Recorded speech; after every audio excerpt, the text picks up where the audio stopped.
لا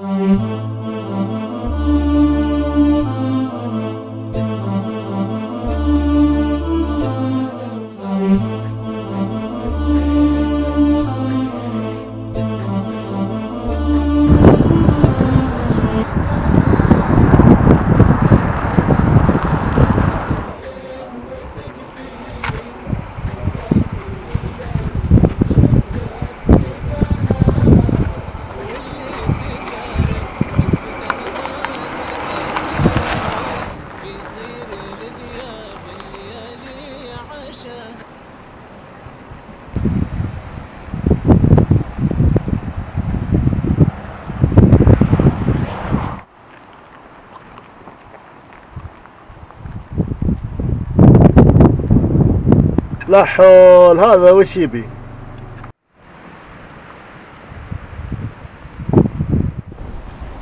السلام عليكم، اخبارك سطام؟ وعنك خير ان شاء الله. ايش عندك؟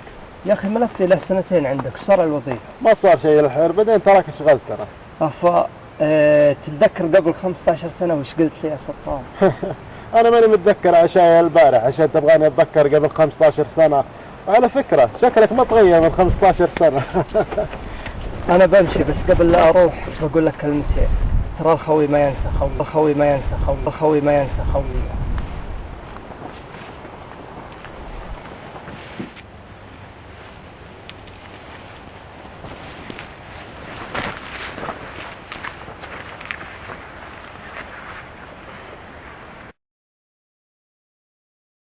عسى من شر يا سطام، ايش فيك؟ يا أخي أفكر أصير مدير شركة بالمستقبل، يكون راتب فوق 50,000. الله كريم، كل شيء على الله يهون، اهم شيء رضا الله ورضا الوالدين، وكل شيء لاحقين عليه بعدين. الله يرزقنا إن شاء الله. الا بسألك يا سطام، لو انت مدير بشركة في يوم من الايام وانا ماني متوظف، توظفني عندك؟ عفا عليك أخوي، انسى خوية. انا اشهد هذا الخوف، كفو والله.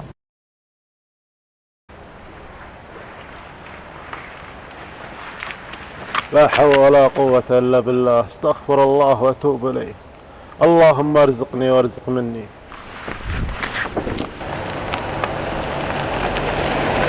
يا عمر،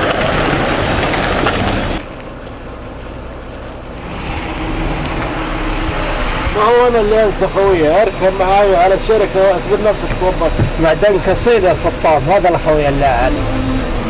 قالوا خويك من هو اللي تخاوي، قلت المخوة عارف وش مداها، في ذا الزمن ما بحد ينوثق فيه إلا القليل اللي يشرف نباها.